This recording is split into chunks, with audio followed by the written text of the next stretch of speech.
Wake that ass up. Early in the morning. The Breakfast Club. Yep, Charlamagne the God, Angela Yee, DJ Envy. I don't know where he ran off to, but we have a special guest in the building this morning. Her name is Nikki Walton. Good morning, Nikki. Good morning. How are you? I'm wonderful. Thank Curly you. Nikki, you know her on social media as @Curly Nikki. That's right. Curly Nikki. A lot of people think my first name is Curly and my last name Really? is Nikki, but my actual real name is Alicia. Really? My name is Alicia Walton, but I've been Curly Nikki since 2008.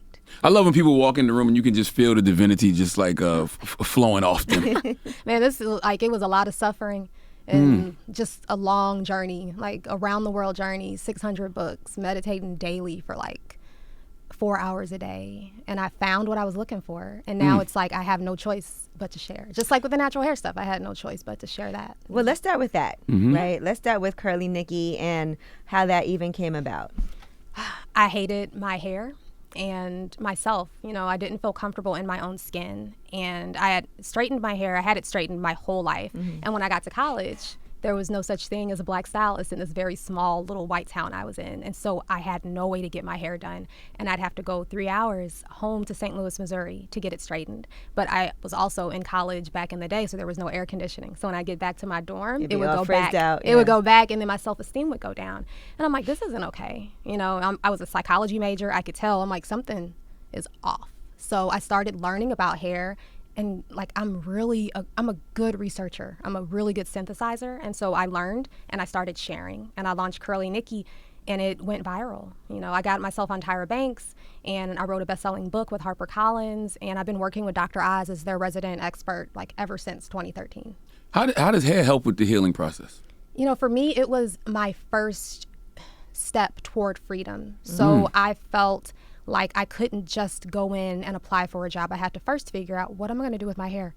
And that makes you're not on your A game because you're concerned about your hair. You can't just go on vacation. You know, you have, like, am I going to get braids? Like, what am I going to do with my hair? That's not a good quality of life. Like, you should just be able to live the way you were born. And so that was my first step. Like, why am I not comfortable in my own skin and my own hair? So once I pulled back that layer, like, the layers just kept coming back. And I'm like, I'm not even this, you know, like going beyond all concepts. So it was like my first step into a larger enlightenment, like spiritual journey. Yeah, the big disadvantage, because even for myself, I used to straighten my hair all the time growing up, and it would take you so long, first of all, to do it. Then you have to maintain it. Yep. God forbid it rain. Yes. And like you said, when it's humid out and then your hair gets all frizzy and you just don't feel right if your hair doesn't look a certain way. You feel anxious in the rain, in the humidity, like when it's warm and people are having fun. You're like, what does my hair look like right now? I can't even go outside now. I got a plastic bag around my head. Exactly. Can't swim. Can't walk Couldn't from learn the how car to swim. to the house. You know, it was a lot. Yeah, so, and you're right. And so I do feel like growing up, you always wanted your hair to be straight. I actually even did a straightening process to my hair that really damaged my hair a lot.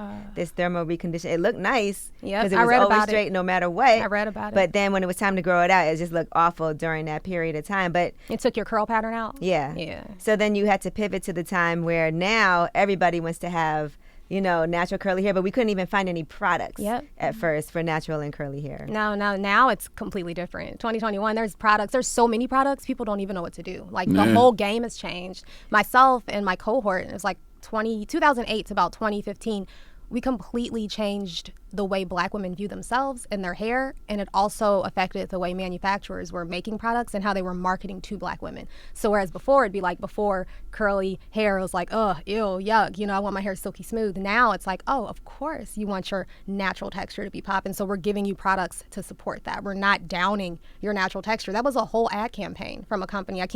Was it like Dr. Miracles or something? It was crazy commercials, man. But it was downing like natural downing hair? frizzy looking, highly textured hair, giving that the before picture and the after picture being straight, smooth, silky hair. But it's like, that's not my hair. Right. So when you see that image, how does that make you feel? You know, and I have a daughter, and her hair is very textured. It's very long, very thick. And she doesn't even know what a relaxer is. Right. And she loves her texture. She doesn't think that her hair should be any other way. And I know she's, getting older and going to be going to middle school. And I'm hoping that the world has changed enough to where she won't feel not good enough. I did not feel good enough leaving the house or even just being in the salon with my hair in between, washed and straightened. I felt ugly. Right. And people wear bonnets now. That's been a big topic of discussion. I'd love to hear what you think about women wearing bonnets in the airport or just out and about doing things, because we've seen both sides of that discussion. So what are your thoughts? So mine is like, I'm very ladylike. I get cute to go to the mailbox. So it's not Like, I mean, just because you never know who you're gonna see. Like, I don't know. That's always been who I am. And so my hair in Florida, I live in the humidity. It's like all the time, 100%. So I started wearing. Better for you. But I moved there 2 years ago. It is my favorite thing right now in my life to live on the water. It's What like part of Florida? Clearwater. I don't even know what that is. What part for you? I didn't know either. That's why you're so It's by spiritual, Tampa. because you live in Florida. You got to protect yourself from the crazy No, people. it was crazy. It's still crazy. I drove through a little riot situation the other day.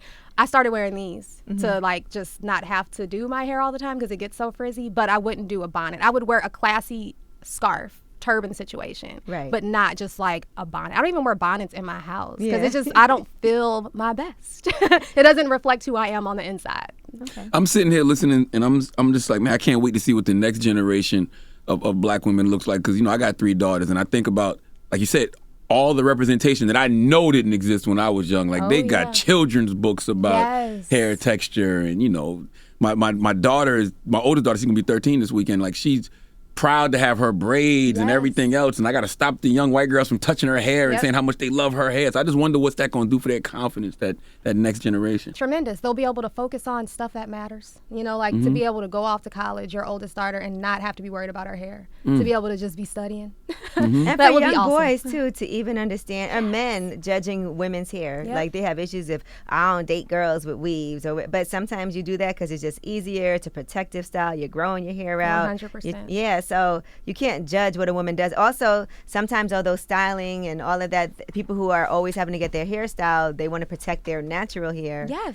And so they wear a wig or they wear a weave just in order to be able to do that. And people are so judgmental based off of what your hair is like. It's like, leave people alone. And as long as you as an individual are confident, whether your hair is under a bonnet or under a weave or under a wig or in braids or in a twist out or straightened, you know, with heat, as long as you feel good in any of those styles and you feel good with your natural texture, do that. Is getting burned by the curling iron or the hot comb a rite of passage for us? Probably. And it was terrible. I remember, like, you know, Easter Sunday, like the day before Easter Sunday, having my ear folded down with a paper towel over it, trying to protect myself.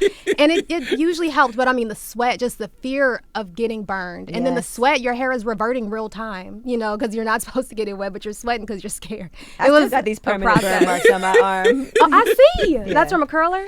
Yeah, that's from the wand. Oh, my goodness. Yeah, I got burned on my ear a few times. That's what I tell my Aloe daughters. helped. When I see my wife doing their hair and they're like, ouch, and I'm like, that's a rite of passage. Oh, goodness. Now let's talk about Good Mornings with Curly Nikki, because you did launch a daily podcast. Daily. So what inspired this? I know it just launched like actually earlier this week. Yeah. So I knew during the pandemic, I'm like, I have to do something different. I know everybody was feeling that pressure of like the same day over and over again, feeling trapped at home. I'm a single mom. I've got 2 kids. I also have my parents with me that are helping tremendously with childcare. But the parents and the kids, it was always mommy, mommy, mommy, or Nikki, Nikki, Nikki all day, or Curly Nikki stuff, you know, work stuff. And I'm like, I've got to take my power back. So I started waking up 2 hours early. I basically created 2 extra hours for myself. Starting at 5 a.m., I'd sit, I'd chant, I'd do my journaling, I'd do some yoga.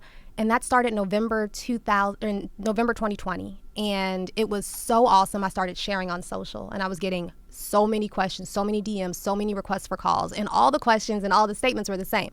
I'm not happy. I love what you're doing. How do I do it? How do I do it? And so I was just DMing back everybody because I want people to feel better. That's always been my goal. Feel better, feel good. And I'm like, I can't spend all day responding to people. And I'm like, I know, podcast. It feels like I'm talking to the individual, and I can help them tap into what I'm tapping into every morning, because nobody's happy unless you have found peace inside. I don't care how successful you are. I don't care how much stuff you have, what you've achieved. You're not happy. Not all the time. Unless you have this. Unless you have a peace within. And once you have that, like once you find happiness inside, you'll start seeing it outside. But you have to start doing something different every single day if you want to see something different, if you want to be different. And when it changed my life, starting, that was November. By March, I was talking to you. Yep. That was out of the blue. That whole summit, you know, just came from this habit of waking up and just being, not having to be anything for anyone for a couple of hours. You think it was because you were setting your intention? Absolutely. And it wasn't even like, I am intending, you know, to start a successful podcast, because it's already number 4 on the charts in spirituality. Wow. I wasn't like visualizing, and I've done all that stuff. We all have, you know, I wasn't affirming anything in particular. I was just doing my mantra, which is in Sanskrit, and sitting and being in the silence and listening to the silence. Like, that's what I consider meditation. And from that silence, you feel a love. Like, that's what I call it, but you can call it the I am, you can call it Christ, you can call it Buddha consciousness, Krishna, whatever you want to call it. It doesn't matter because it existed before language. That's so right. just be in contact with it. I'd sit in the presence of that like it was my real job. And now, like, my real job has come out of it. I feel like my purpose has unfolded from that. And I know that whoever you are listening right now, if you aren't happy, or if you know you're meant like for more or for something else, and even if you can't see it, you don't have to see it. You just have to feel this, and then that comes. Like, it can't help but come. I agree. I wonder what the universe was saying around that time, because it's like, that's when I got into meditation in December too. It happened on For a spiritual real? retreat. Yeah, it was my girl Debbie Brown. It was, Yes, we went love on her. we went on a spiritual retreat in Mexico, and like every day that's what we were doing, yoga and meditation, and I just have not looked back since. I wonder what was in the air. You know, it changes. I started this journey that, it started in 2013 for me. I called Tracy Ellis Ross crying, because I was like, I have all the stuff that the world told me to get, and I don't feel good, and I'm still looking for the next magazine interview or the next spot on TV or the next book deal. And I'm like, and when I get it, I know I'm not going to be happy. And she's like, you got to get out of the shallow end and go deeper into your spirituality. You got to start reading better books. Because I was like reading The Secret. She's like, you need good stuff. Secret And was a good entry point, though. it Law was of like the attraction. gateway drug, Yeah. So I'm very appreciative of The Secret. And so that sent me, from there I went into Eckhart Tolle, Power of Now, and then just everything else. I went deep into like Advaita Vedanta, which is non-dual Hinduism. And then I found out there's a non-dual Christianity, and it's all the same. And they're all pointing to the same presence. It's like, it's not, when they say go within, it's not like turning in a direction. It's like a dimension. And it just feels like love, and it sounds like silence. And you can listen for it. A really easy way I tell people, because I do this on the podcast, every morning I give you a different practice to tap into this.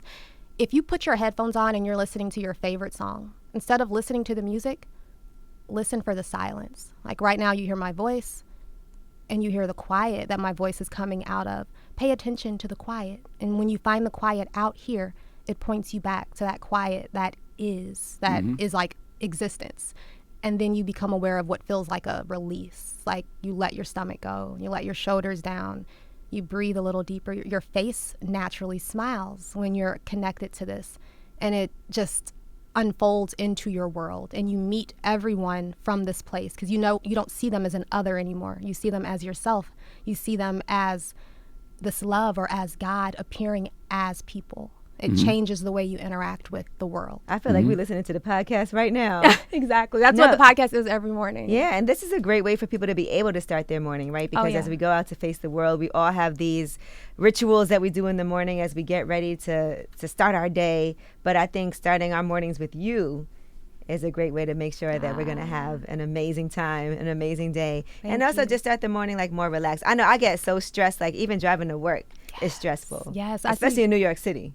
I was just walking down the street yesterday thinking this is needed, we need this piece. And like the podcast is super short, it's 5 to 10 minutes. And a lot of the reviews, they say they listen first when they're up brushing their teeth, but then later on the commute, like in the commute to work. That's the best time. To calm down. And then on the way home too, because it's like helping you, as long as you're in touch with that. It's like, I'm not teaching, I'm not a teacher.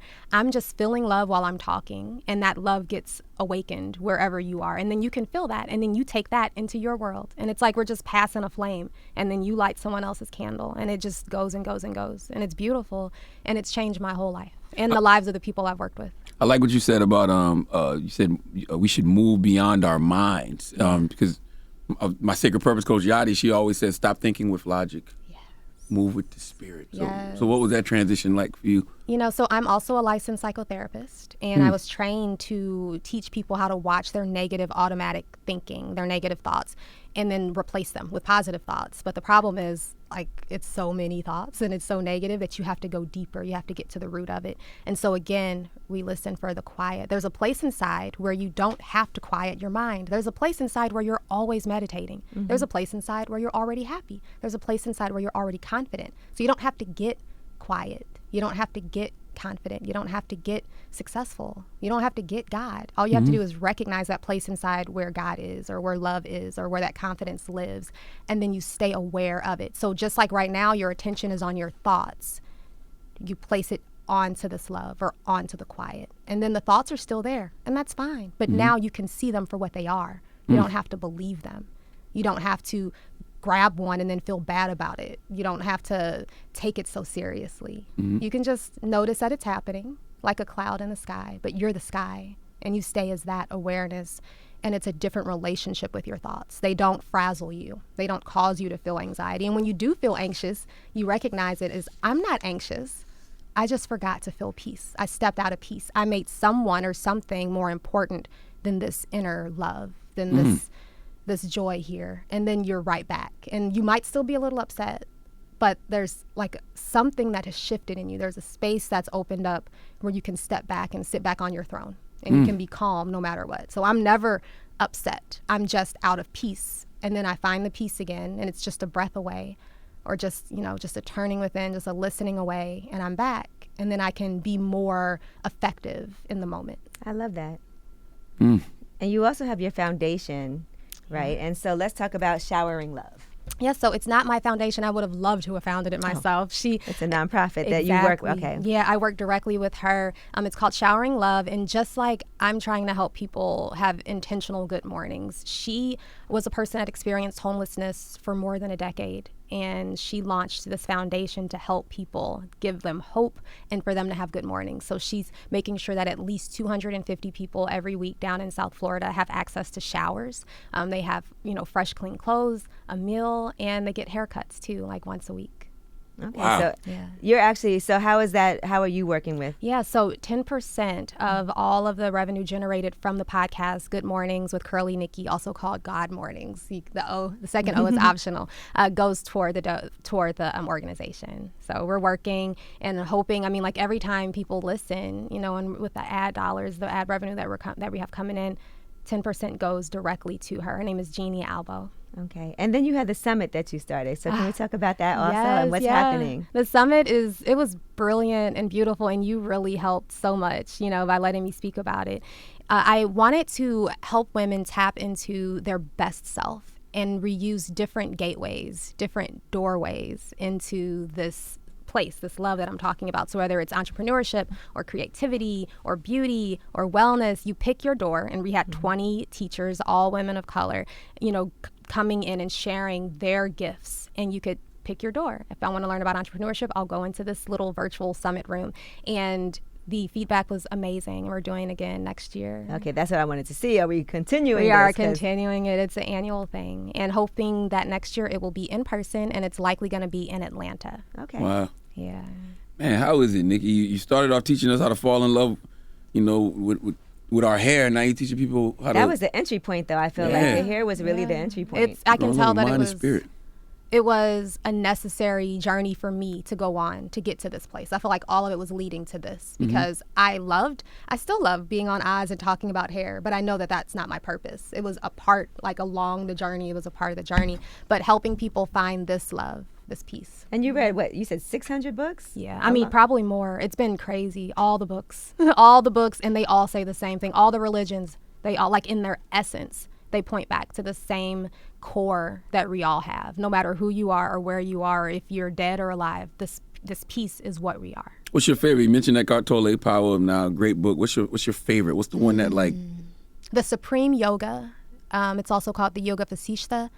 I just found it actually last year, and it summed up everything I read and everything I came to know in one book. Let me write that down. What's it called? The Yoga Vasishtha, Vasishtha. You can get it on Amazon, and it's a gorgeous book where it's a prince that felt terrible. He's like, I'm rich and I got all this stuff, but I'm unhappy, and I'm going to lead this whole kingdom, but I don't want it because none of this is real anyway, and what's the point? And he had a teacher come in and kind of walk him through the enlightenment process of seeing beyond the illusion and just living in the dream effectively. So it's fictional? It's like the Alchemist. Yeah, exactly. Okay. But the truths that are dropped in such clear ways, it's the one that I would recommend the most. If you're looking to get into this, though, I'd highly recommend The Power of Now by Eckhart Tolle, or The Untethered Soul by Michael Singer. That's a brilliant book that talks about that inner voice like a roommate. Like if you had a nasty roommate, you could put them out. But our inner voice is nasty and we can't put them out. We have to learn how to live with them, and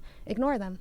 I'm reading a good one now called My Grandmother's Hands, Racialized Trauma and the Pathway to Mending Our Hearts and Bodies. Ooh, that's powerful. That's a powerful title. Yeah, Angela Rye put me onto that. That's a one of them powerful ones, because title. all of this stuff is just helping us deal with our traumas. Exactly. That's it. Exactly. The ongoing trauma and the little microaggressions every single day that we deal with. You think we ever get to a true place of healing and wholeness? I do, if we can get beyond completely identifying with the person that we think we are. If we can see that there is more to us than just the body and the mind.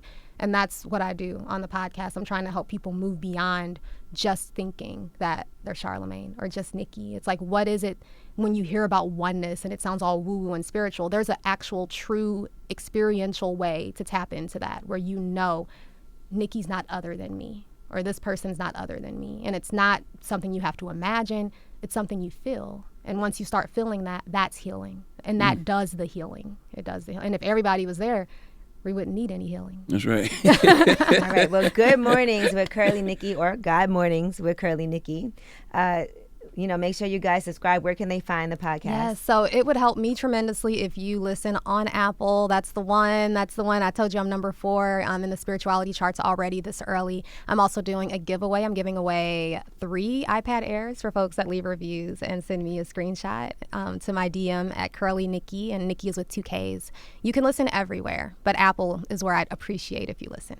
All right. It's Nikki Walton. Thank you for coming, Nikki. Thank you. you. Want to give me your Twitters and Thank Instagrams you. just in case? Yeah, at Curly Nikki everywhere. Twitter, Facebook, and Instagram. Curly, CurlyNikki. All right. It's Nikki Walton. It's The Breakfast Club. More, Nikki. Yeah, thank you.